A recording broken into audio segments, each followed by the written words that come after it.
नमस्कार दोस्तों, मेरा नाम है शुभजीत भट्टाचार्य। आप लोग देख रहे हैं शुभो टीवी। देखिए, जो लोग मेरे चैनल पहली बार है सब्सक्राइब ना भूलना, बेल आइकन जरूर प्रेस करना। इससे क्या होगा, मैं जो भी टॉप फ्री नोटिफिकेशन चला जाएगा।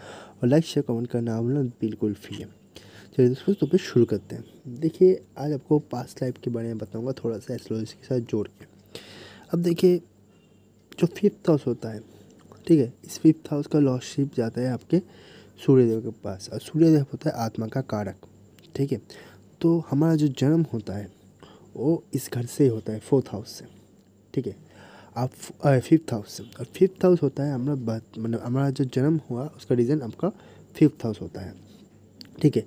और फिफ्थ हाउस का पहला जो चार घर जो first house, second house, third, fourth house रहता है, ये चार घर हमारे पास्ट लाइफ से रिलेटेड होता है, बहुत ज़्यादा इंपॉर्टेंट है।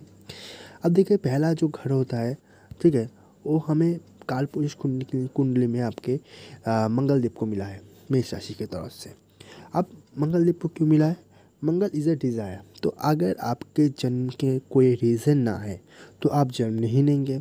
आपके अंदर डिज़ायर होना चाहिए, आपके अंदर कोई चाहत है, शायद आप किसी काम को अधूरा छोड़ कर आए इसलिए आपको इस जन्म में जन्म लेना है।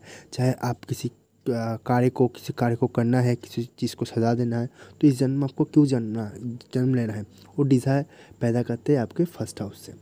अब नेक्स्ट जो हाउस मिला है वृषभ राशि को, ठीक है, शुक्रदेव को। अब शुक्रदेव होता है आपके कॉन्शियस सबकॉन्शियस माइंड का एक रीज़न। तो आपका वो रीज़न कहीं ना कहीं एक कॉन्शियस सबकॉन्शियस माइंड में घुसा रहेगा, उस याद को आपको घुसा रहना पड़ेगा। और इसके लिए आपको जहाँ पर जन्म लेना है, जिस समय पर जन्म लेना है, वो कहीं ना कहीं आपके सेकेंड हाउस से क्रिएट करता है। क्योंकि आपको याद रखना कि आपके परिवार जो है वो आपके जन्म से पहले ही रेडी होकर रहते हैं। आप कहाँ पर जॉब करेंगे, कहाँ काम करेंगे, पहले से ही आप तैयार करते रहते हैं सेकेंड हाउस से।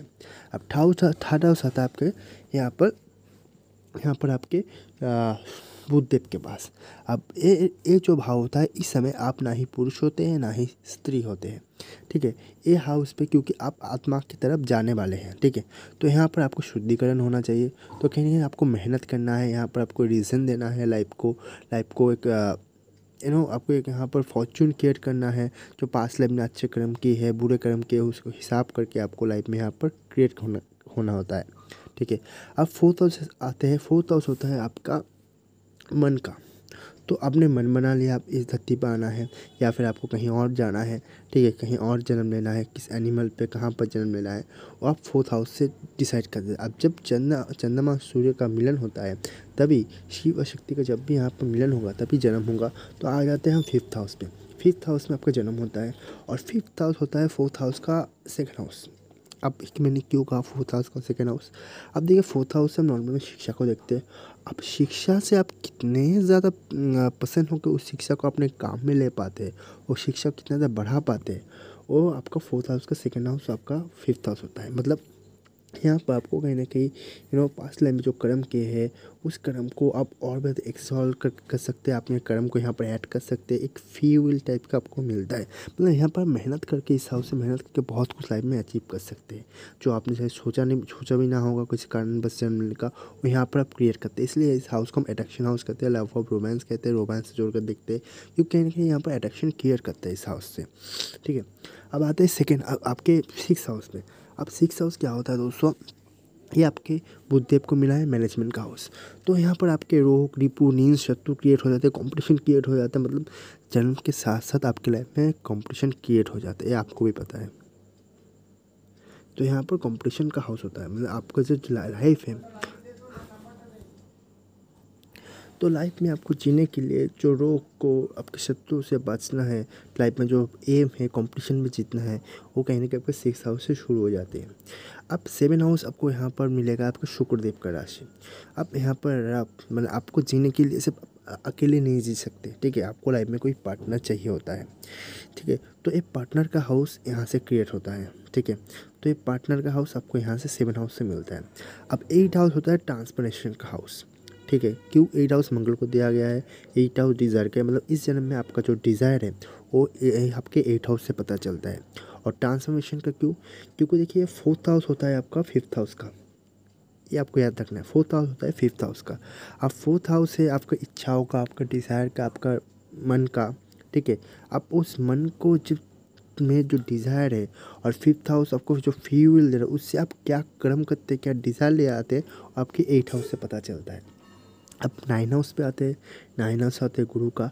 तो लाइफ में आपको जो शिक्षा लेना है ट्रांसफॉर्मेशन के बाद, ट्रांसफॉर्मेशन समय, वो आपके 9 हाउस से पता चलता है।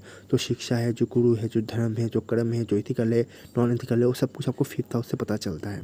इसलिए 5th हाउस यहाँ पर आपके गुरु को दिया गया है। अब आते हैं 10 हाउस में। अब 10 हाउस क्या होता है? अब देखिए 10 हाउस 5th हाउस का 6th हाउस होता है।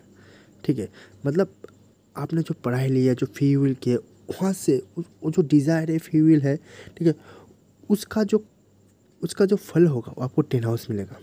कि उस जो फल को लेना है, जो डिज़ायर है, उस फल के लिए जो आपको काम किया है, जो मेहनत करना है, वो मेहनत आपको दर्शाता है, आपके कर्म को दर्शाता है। अब 10 हाउस, अब 10 हाउस सबसे अनलिमिटेड, सबसे पावरफुल हाउस में से एक हाउस होता है। ठीक है, तो यहाँ पर सबसे आपका कर्म भी हो गया, आपके यहाँ पर जो 6 हाउस है, कॉम्पिटिशन का भाव भी हो गया। तो लाइफ में जीने के लिए जो आपको फ्यूल मिला है, उस फ्यूल का जो कॉम्पिटिशन क्रिएट करता है, मतलब यूँ समझ लीजिए आपको घर बनाना है, तो घर बनाने के लिए आपको जो मेहनत करना है, जो फल लेना है, आपको 10 हाउस से पता चलेगा। तो एक कमाल का भाव है। ठीक है, आप आता है आपके 11 हाउस पर। 11 हाउस क्या होता है? 11 हाउस आपका यूँ समझ लीजिए 11 हाउस आपका उस फल को प्राप्ति करने का योग है। मतलब अगर फ्यूल आपका 5th हाउस होता है, तो फ्यूल का जो अल्टीमेट रिजल्ट आ रहा है, वो आपके 11 हाउस दे रहा है। 11 हाउस आपके फ्यूल का अल्टीमेट रिजल्ट जो है आपके 11 हाउस दे रहा है। और 12 हाउस होता है उस, जब आप उस हर एक, मतलब ये देखिए 11 जो हाउस है वो आपका, मतलब आपका ख्वाहिश का, इच्छा पूर्ति का हाउस है। आपके लाइफ में अगर इच्छा हो गया, इच्छा ख़त्म हो गया, आपका कर्म, जो इच्छा है, जो डिज़ायर ख़त्म हो गया, उसके बाद कुछ नहीं बचता। आप ज़ीरो स्पेस पर चले जाते हैं, और वहीं पर आपको मोक्ष मिलता है, मुक्ति मिलता है। नेक्स्ट बात के लिए आपको फिर से जन्म लेना पड़ेगा। तो यही होता है जो पास्ट लाइफ का कर्म है, जो लाइफ चक्र है, यहाँ से शुरू होता है। ठीक है, देखिए अगर वीडियो पसंद आया है तो लाइक शेयर कमेंट करना। आप अपने जो फेसबुक इंस्टाग्राम है वो आप फॉलो कर सकते हैं, और वीडियो में बहुत कुछ वाकई देखते हैं ना।